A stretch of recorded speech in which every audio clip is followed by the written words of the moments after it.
진리에 이르는 길을 시작하겠습니다. 이번 시간에도 저번 시간에 이어 정부의 부동산 정책에 대해서 살펴보겠습니다. 이번 시간에는 정부의 임대주택 정책에 대해서 살펴보겠습니다.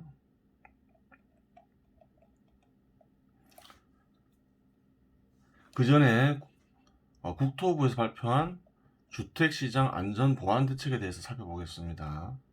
2020년 7월 10일 날 발표를 했죠.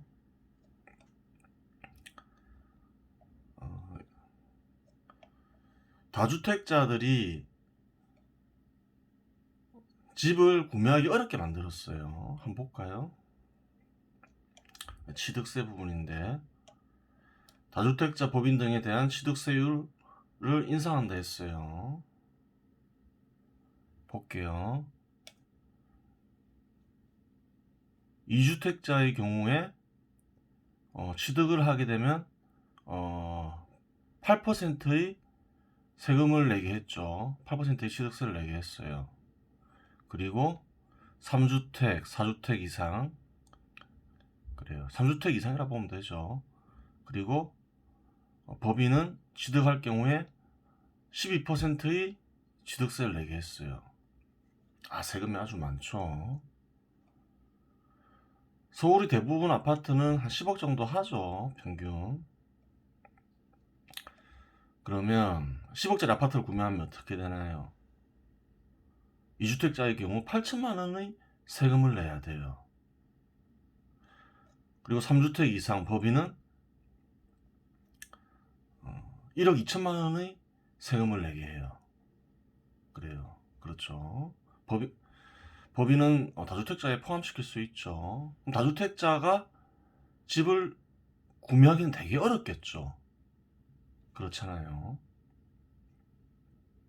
그러면 어떻게 되나요? 다주택자의 구매로 인해서 생기는 임대주택은 생기지 않겠죠. 그런 상황이 된 거예요. 그래요. 그리고 보유세도 굉장히 많이 올렸어요. 설사 취득세를 내고 사더라도 보유세 때문에 살 수 없게 만들었어요. 한번 볼까요?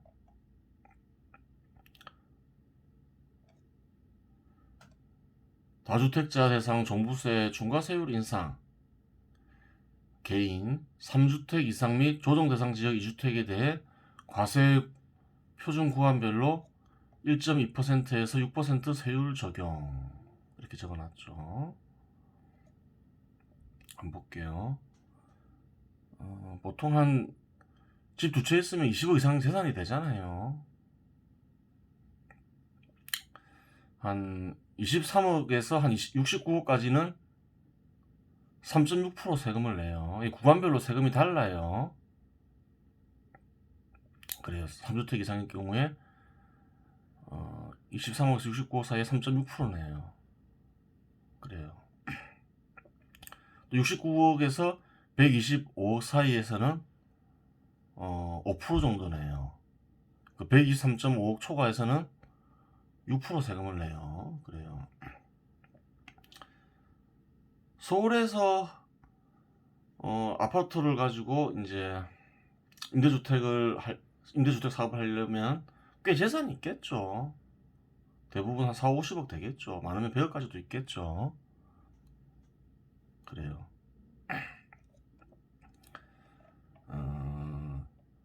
그러면 한번 볼게요. 동작구 힐스테이트 상도 센트럴파크를 볼게요. 59제곱미터 한 25평형 되죠. 7월 달에 아파트 가격이 11억 7천만 원 해요. 그리고 월세가 보증금 3억 원에 95만 원 해요. 그래요. 그러면 다주택자나 임대주택자가 이 아파트를 구매해서 임대한다고 가정을 할게요. 그 경우 이제 보유세를 한 3% 낸다고 가정을 할게요. 가정을 하는 거예요. 그리고 뭐 이 아파트의 공시가격을 정확하게 모르겠는데 7억 원으로 가정할게요. 그러면 얼마의 세금을 내야 되나요? 보유세로 2,100만 원 내야 되죠. 그래요. 1년간 보유하고 있으면 가정에 따를 경우 2,100만 원의 세금을 내야 돼요. 부동산 투자 수익은 얼마인가요? 보증금이 3억 원이죠. 3억 원을 예금하면 1% 정도 받는다 가정할게요. 그럼 300만 원 받죠. 그리고 1년간 월세 수익은 1,140만 원이에요. 95만 원에 월세 95만 원에 11을 곱하면 되죠. 합치면 1,440만 원이 돼요. 세금이 2,100만 원이고 1년간 투자 수익이 1,440만 원이에요. 그러면 어떻게 되나요? 660만 원 손실이 나요. 보유하고 있으면. 그래요. 취득할 때 8%에서 12% 세금을 내고 그래요. 10억 원 아파트라고 가정을 하면 8천만 원 세금을 내죠. 뭐 경우에 따라서 이제 1억 2천만 원 내죠. 이 정도 세금을 내고 매년 손해나는 것을 살까요, 안 살까요? 당연히 구매 안 하겠죠. 구매 안 해요. 또 파는 경우는 있을 거 아니에요. 그래요. 결국 임대주택은 감소할 수밖에 없는 거죠. 사진 않고 파는 경우만 생길 테니까 사는 경우는 거의 없겠죠. 이런 조건 속에서 파는 경우는 있을 수 있잖아요. 5년간 서울 아파트 가격이 많이 올랐으니까 2배 가까이 올랐죠. 파는 이들은 있을 거라고요. 있을 수밖에 없죠. 그럼 결국은 임대주택은 감소하게 돼 있죠. 저번 시간에 살펴봤지만 그것이 원인이 된 거죠. 뭐 다른 이유도 있겠지만 실거주 요건도 있겠지만 그것이 이제 중요한 원인이 돼서 어떤가요? 최근 들어서 임대료가 급등하고 있는 거죠. 그래요. 살 수가 없어요. 그리고 다음과 같은 조건도 그렇죠. 민간에서의 서울 임대아파트 공급 중단. 그래요.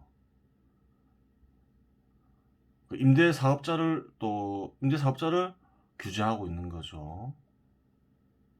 임대아파트 공급을 중단시켰으니까 당연히 또 이것도 임대료 상승의 원인이 되죠. 한번 볼까요? 양도소득세 매물 유도를 위해 내년 종부세 부과일까지 시행 유예. 양도소득세를 아주 높였죠. 당장 시행하면 어떻게 되나요? 양도소득세가 높아서 안 팔려고 하겠죠.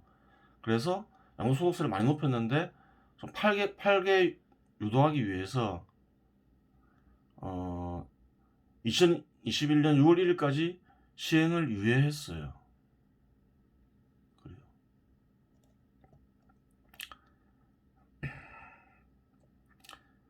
단기 양도수익 환수 2년 미만 단기 보유주택에 대한 양도소득세율 인상 1년 미만은 40에서 70%로 올리고 2년 미만 기본세율은 60%로 올렸죠. 많이 올렸죠. 그래요.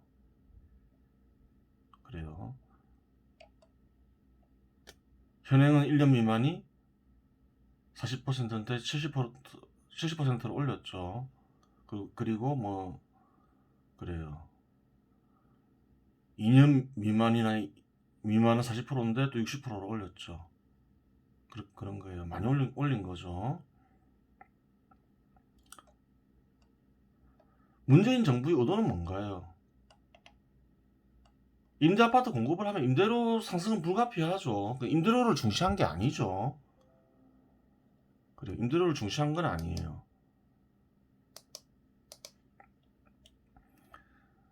팔게 해서 서울 아파트 가격을 안정시키거나 하락시키기 위해서인 거죠. 문재인 정부의 의도. 서울 임대 아파트 소유자가 임대 아파트를 판매하면 서울 아파트 가격 안정 내지 하락할 것이다 라고 생각하고 이 팔게 한 거죠. 임대료 상승은 감수하겠다는 거죠. 매매 가격만 안정시키거나 하락시키면 된다고 생각을 하는 거죠. 그래요. 어떻게 보면 구매력 없는 무주택자를 버린 거예요.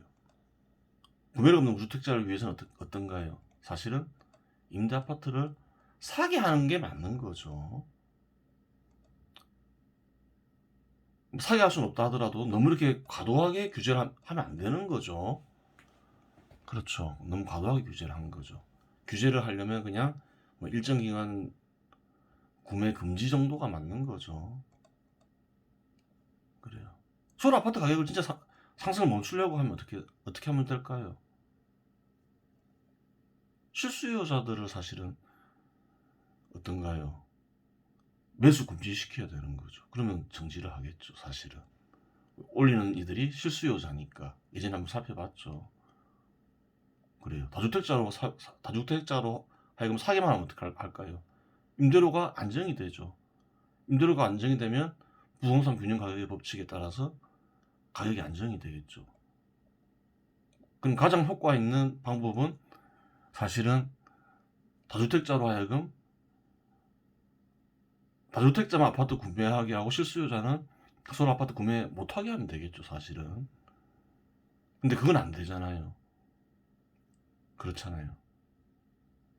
차별하는 것도 아니고 집 있는 사람 대우하고 집 없는 사람 대우 안 하는 것도 아니고 실수요자를 못 사게 하는 거는 불가능한 거죠. 현실적으로도 불가능하고 또 그런 차별은 부당하죠. 현 시대에서 일어날 수는 없는 거죠. 그래요. 그러니까 이제 차선책으로 다주택자 매수를 금지하는 정도는 할 수 있겠죠. 좀 속도를 늦추기 위해서. 그리고 또 이제 구매자가 없으면 또 구매하게 해야 되겠죠. 그래요. 뭐 미분양 주택 같은 건 구매하게 해야 되겠죠. 임대 아파트도 공급해야 되니까. 그렇게 되는 거예요. 그래요. 문재인 정부는 그렇게 생각을 하고 있어요.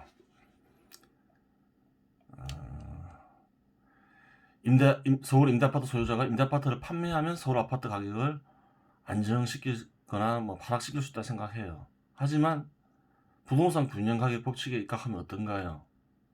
맞나요? 아니라는 거예요. 임대아파트가 감소하면 어떻게 되나요? 임대료가 상승하죠. 임대료 상승은 뭘 의미하나요?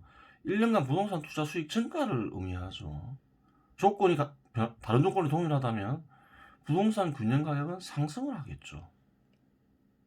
그래요.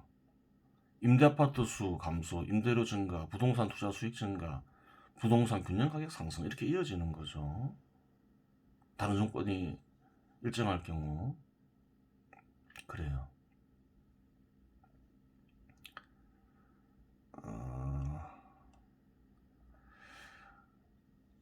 문재인 정부의 의도는 어떤가요? 문재인 정부의 의도를 수식으로 표현하면 일정 기간 판매하는 서울 임대 아파트 수가 공급량인 거죠. 서울 아파트 수요량보다 크거나 같으면 일정 기간 안에 안정 내지 하락할 것이다. 일정 기간 안정 내지 하락할 것이다. 이렇게 생각하고 있는 거죠. 그래요. 성공할까요? 글쎄 뭐 정확한 데이터를 가지고 있지 않으니까 우선 이거 정확하게 알려면 뭘 알아야 돼요? 서울 임대 아파트 판매될 서울 임대 아파트 수를 정확하게 알면 되겠죠. 근데 정부에서 그런 자료는 공개를 안 하죠. 그것도 공개를 해도 정확하진 않겠죠. 팔 수도 있고 안 팔 수도 있는 거니까 소유자가. 그렇다 해서 정부가 정확하게 예측치를 내놓는 것도 아니죠. 한 11월 달까지 몇 채 팔 거고 12월 달까지 몇 채 팔 거고 좀 그런 걸 내놓지도 않고 있죠. 그냥 막연하게 이제 다주택자들이 세금 부담 때문에 어느 순간 되면 많이 팔 것이다 이렇게 주장하고 있는 거죠. 그래서 안정이 될 것이다 일정 기간. 그래요. 그런 어떤 환상에 빠져 있는 거죠. 또 많은 이들이 그렇게 주장하고 있죠. 또 그 정부가 아니더라도 민간에서도 그렇게 많이 주장하고 있죠. 그런데 다주택자만 시장에서 아파트를 판매하나요? 아니죠. 건설사도 판매를 하고 있죠. 근데 건설사 판매가 어떻게 됐나요? 거의 중단이 됐죠. 한번 볼게요. 문제는 서울이다. 인천 경기와 달리 10월 서울에서 분양 예정인 물량은 1개 단지 522가구뿐이다. 10월 달에 522가구만 분양한대요. 당초 9개 단지 3076가구가 나올 예정이었지만 물량이 확 줄었다. 분양 예정 단지는 모두 재개발 재건축 물량이었다. 민간 택지, 분양가 상한제, 재건축 초과이익 환수제 등 규제 직격탄을 맞은 단지들이 분양을 미루고 있다. 11월, 12월도 사정은 비슷하다. 이 정도로라면 3,400가구가 분양 예정이지만 모두 재개발 재건축 단지라 분양이 아예 없을 수 있다. 중앙일보 2020년 10월 5일자에 나온 말이에요. 지금 3,000가구 이상 다 나와야 되는데 매달 공급자를 생산자를 규제하고 있다고 했죠. 분양가 상한제, 재건축 초과이익 환수제 등이 그러한 거죠. 그것 때문에 어떤가요? 3,000가구 이상 나오려고 했는데 지금 500가구 정도밖에 안 나온다고 얘기를 하죠. 그럼 어떻게 되나요? 아파트 판매자는 크게 두 부류죠. 건설사와 지금 현재 대한민국에서는 두 부류의 판매자가 있죠. 건설사와 다가구 주택자들, 임대사업자도 포함되죠. 딱 두 부류예요. 근데 한 부류가 공급을 안 해요. 그럼 나머지 한 부류가 다 공급을 해야 되겠죠. 수요량에 맞춰서. 그래요. 과연 다주택자가 그 정도의 공급량을 가지고 있을까요? 그런 문제가 있는 거예요. 그런 문제가 있어요. 직관적으로 힘들겠구나 생각이 들죠. 건설사가 공급을 안 하니까 한 축이 없어져 버렸으니까 힘들겠구나. 과연 수요량을 따라갈 수 있을까 이제 그런 생각이 드는 거죠. 물론 다주택자나 임대사업자 중에서는 특히 임대사업자죠. 임대사업자 중에서는 세금을 피하기 위해서 꼭 팔려고 하는 사람들이 있겠죠. 근데 그 건설사 없이 그 사람들이 공급량만으로 충분하겠느냐 이런 문제가 있는 거죠. 그래요. 또 거래량을 한번 볼게요. 아파트값 상승세가 주춤하면서 거래 절벽도 심화됐다. 서울부동산정보광장에 따르면 8월 서울 아파트 거래량은 3,992건으로 7월 16,647건과 비교해 약 38% 급감했다. 작년 8월 6,606건과 비교해도 올해 8월 거래량은 절반 수준에 그친다. 작년에 비해서도 급감했고 7월 달에 어땠나요? 거래가 굉장히 많았죠. 16,647건이죠. 근데 8월 달에 3,992건이에요. 이거의 의미를 알아야 돼요. 7월 달에 거래량이 크게 늘었죠. 그래요. 세금 정책, 즉 다주택자에게 큰 세금을 매기는 정책이 언제 나왔나요? 2020년 7월 11일 날 나왔죠. 그리고 7월 달에 거래가 많이 됐어요. 그 의미가 뭘까요? 그리고 8월 달에 거래량이 확 줄었어요. 4,000건밖에 거래 안 됐죠. 9월 달은 어떨까요? 더 줄었다는 말이 있죠. 8월 달에 한 절반밖에 안 된다는 말이 있죠. 그것의 의미를 알아야 돼요.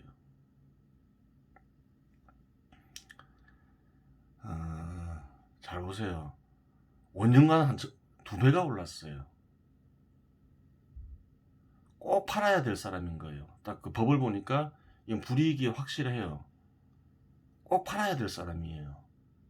2배가 올랐어요. 안 팔까요? 판다는 거예요. 꼭 팔아야 될 사람, 급한 사람은 그냥 바로 판다는 거예요. 2배가 올랐을 때는. 물론 더 올라갈 수도 있죠. 더 올라갈 것 같지만 또 빠질 수 있잖아요. 빠지면 수익이 감소하잖아요. 말짱 도루묵 될 수도 있잖아요. 그렇잖아요. 그래서 어지간하면 급한 사람은 언제 다 팔았겠어요? 7월 달에 다 팔았다는 거예요. 7월 달에 다 팔지 못한 사람은 언제 다 팔았을까요? 8월 달에 나머지는 다 팔았다는 거예요. 꼭 팔아야 될 사람은 다 팔았다는 거예요. 7, 8월 달에. 아주 급한 사람은 7월 달에 다 팔았겠죠. 8월 달에는 아주 급한 사람도 있겠지만 또 많은 사람은 어떨까요? 팔아도 되고 안 팔아도 되고 뭐 이런 사람이 있었겠죠. 좀 덜 급한 사람들이 많겠죠. 9월 달은 어떨까요? 마찬가지겠죠. 점점 거래량이 줄고 있죠. 그 말은 무슨 말인가요? 팔 사람 다 팔았다는 거예요. 정부나 민간에서 민방에 빠져 있는 거예요. 많은 물량이 나와서 안정되고 빠질 것이다. 물량은 하고는 상관없다는 거예요. 쉽게 얘기해서. 이미 팔 사람 다 팔았다는 거예요.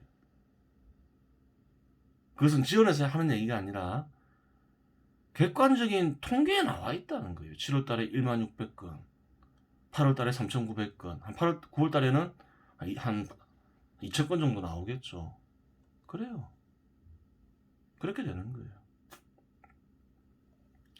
그래요. 미망에 빠져 있는 사람은 미망에서 깨어나도록 하세요. 그래요. 그리고 하여간 뭐 수개월간 안정되었다고 가정하더라도 결국은 어떻게 될까요? 다 판매가 끝나면 어떻게 될까요? 그런 사람들. 임대아파트 수는 감소하고 임대료는 상승하니까 부동산 투자 수익은 증가하고 부동산 균형 가격은 결국 상승을 하겠죠. 물론 여기에는 다른 조건은 변동이 없다는 가정이 있죠. 그렇게 되는 거예요.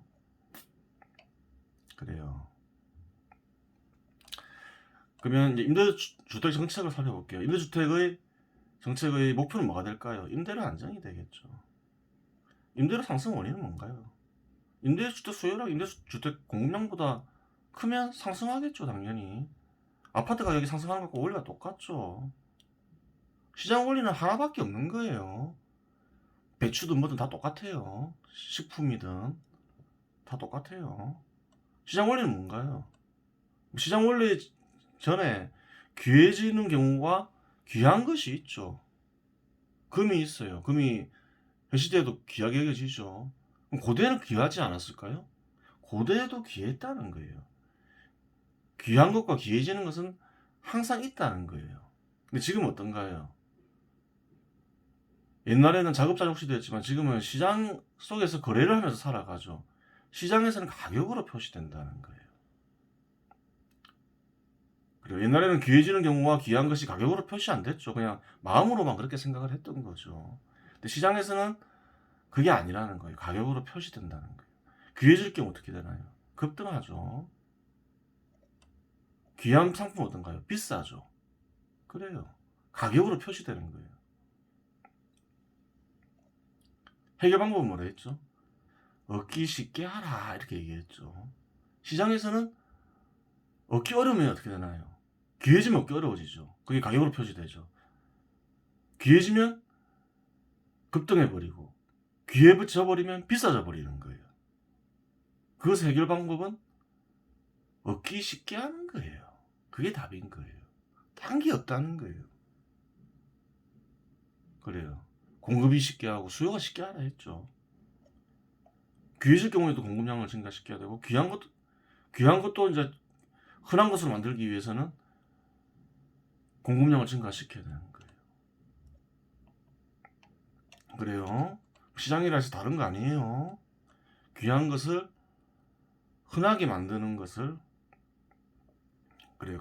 가격을 떨어뜨리기 위해서는 비싼 것을 하락시키기 위해서는 흔하게 만드는 거예요. 가격이라는 거는 그냥 귀한 것과 흔한 것을 표시하는 것에 불과하죠. 여기서는 귀한 것은 비싸게 나타나고 흔한 건 싸게 나타나죠. 그래요. 그게 다예요. 얻기 쉽게 하는 게 해결책이라는 거예요. 다 똑같은 거예요. 그릇된 생각, 가격을 낮추려는 정책인 거예요. 가격에 집착하는 거예요. 가격은 뭐라 했죠? 단지 귀해지는 경우가 귀한 것을 표시하는 거라 했죠. 그래요. 가격을 낮춘다 해서 귀해지는 경우와 귀한 것이 바뀌는 건 아니라는 거예요. 가격에 집착하는 것은 의미가 없다는 거예요. 그래요. 귀한 것을 흔하게 만들면 어떻게 될까요? 자연히 가격이 떨어진다는 말이에요. 흔하게 만들 생각을 해야지 가격을 낮추려는 생각은 잘못된 생각이라는 거예요. 흔해지면 가격은 낮아진다는 거예요. 그래요. 보통 사람들은 임대인은 강자, 임차인은 약자라고 생각하죠. 근데 어떤가요? 임대주택 수요량이 임대주택 공급량보다 큰 어떤가요? 그건 맞죠. 임대인이 강자, 임차인이 약자가 되겠죠. 임대주택 공급량이 임대주택 수요량보다 크면 어떻게 될까요? 임대주택이 남아 돌아요. 그럼 임대인이 약자, 임차인이 강자가 되겠죠. 이 경우에는 임대인이 뭐 장기 계약하자고 막 그러겠죠. 임대주택 공급량과 임대주택 수요량이 같으면 어떻게 될까요? 대등한 관계가 되겠죠. 현실에서도 그래요. 항상 그래요. 그래요. 그럼 가격을 낮추는 정책은 뭔가요? 그러면 이제 반대로 볼게요. 문재인 정부는 다음과 같은 정책을 쓰고 있죠. 임대인 이익을 해쳐요. 그럼 임대주택 수가 감소하고 임대료가 증가하겠죠. 이치상 그렇죠. 현실에서도 그렇게 나타나고 있죠. 뭐 임대차 3법이나 아까 세금 정책을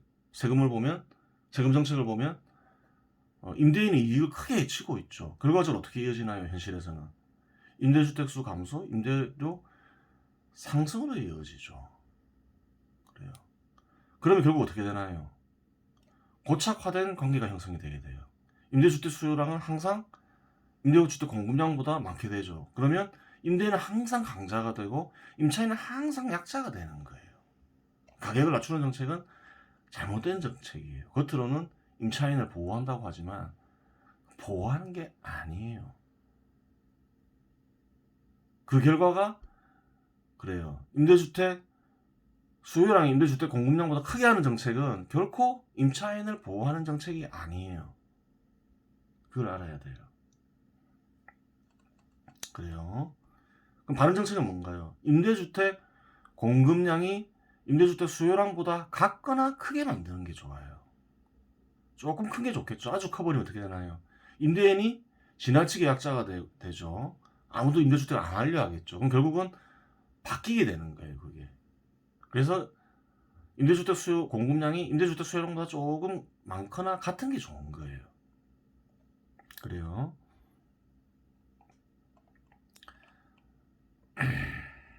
바른 정책은 뭘까요? 저금리 정책이죠. 왜 그래요? 저금리 정책을 써야지 부동산 투자 수익이 증가하니까 임대주택을 구매하려고 하겠죠. 임대주택 사업을 하려고 하겠죠. 그래요. 그럼 임대주택 수가 증가하면서 임대료가 안정이 되죠. 임대료 안정은 또 뭔가요? 부동산 투자 수익을 안정시키거나 감소시키는 역할을 하죠. 부동산 균형 가격을 낮추는 역할이 있어요. 근데 모순이 있죠. 저금리 정책은 어떤가요? 연이자율을 낮출 수가 있는 거예요. 그래요. 그럼 이 문제를 어떻게 하면 될까요? 저금리 정책은 연이자율을 하락시키고 부동산 균형 가격을 상승시키는 역할을 할 수 있죠. 이 경우에는 저금리 정책으로 인해서 생길 수 있는 부작용은 충분한 아파트 공급을 통해서 해결해야 되는 거예요. 충분한 아파트 공급. 어느 정도 공급하면 될까요? 실소유자 수요량과 그래요. 다주택자가 구매하는 아파트 수요량을 만큼 공급하면 되겠죠. 그렇게 공급하면 돼요. 그 전에 어떻게 해야 돼요? 구매력 있는 수요자를 미리 흡수를 해야 되겠죠. 그래요. 그 아파트 수요를 쉽게 만들어야 돼요. 그래야지 미리 흡수할 수 있겠죠. 옛날에 청약 조건 같은 거 필요 없다 했죠. 미리 시장 가격으로 그 수요자들 흡수를 해놔야 돼요. 그래서 금리가 하락하더라도 저금리 상태에서도 한꺼번에 이제 실수요자들이 몰리게 하면 안 되는 거죠. 그래요. 구매력 있는 수요자를 미리 흡수하면 저금리 정책을 쓰더라도 아파트 가격이 안 올라가요. 그래요. 그리고 이제 그 뒤에 충분한 아파트를 공급을 해야 되겠죠. 그래요. 이게 가장 바른 부동산 정책인 거예요. 그럼 정부 임대주택 공급 정책은 뭘까요? 여기서 정부 임대주택 공급 정책은 정부가 직접 임대주택을 공급하는 경우를 말하는 거죠. 즉 열악한 환경에서 거주하며 개선의 여지가 없는 이들에게 직접 임대주택을 공급한다. 예전에 설명을 했죠. 정부는 이것만 쓰면 되는 거예요. 즉 열악한 환경에서 거주하며 개선 여지가 없는 이들만 신경 쓰면 되는 거예요. 이것은 가능한 거예요. 서울 아파트 전체를 공급하겠다. 매매할 아파트도 공급하고 임대주택도 공급하겠다. 그거는 불가능한 일이라는 거예요. 그리고 그 문제는 시장을 통하면 쉽게 해결할 수 있다는 거예요. 자기가 불가능한 일을 하고 쉽게 해결할 수 있는 방법을 사용하지 않는 것은 어리석은 이들이 하는 일이라는 거예요. 자기가 할 수 있는 일은 뭔가요? 정부가 해야 될 일은 뭔가요? 말했죠. 열악한 환경에서 거주하며 개선의 여지가 없는 이들에게 직접 임대주택을 공급한다. 이것만 하면 된다는 거죠. 이거는 정부가 할 수 있다는 거예요. 그래요. 이번 시간 여기서 마치겠습니다.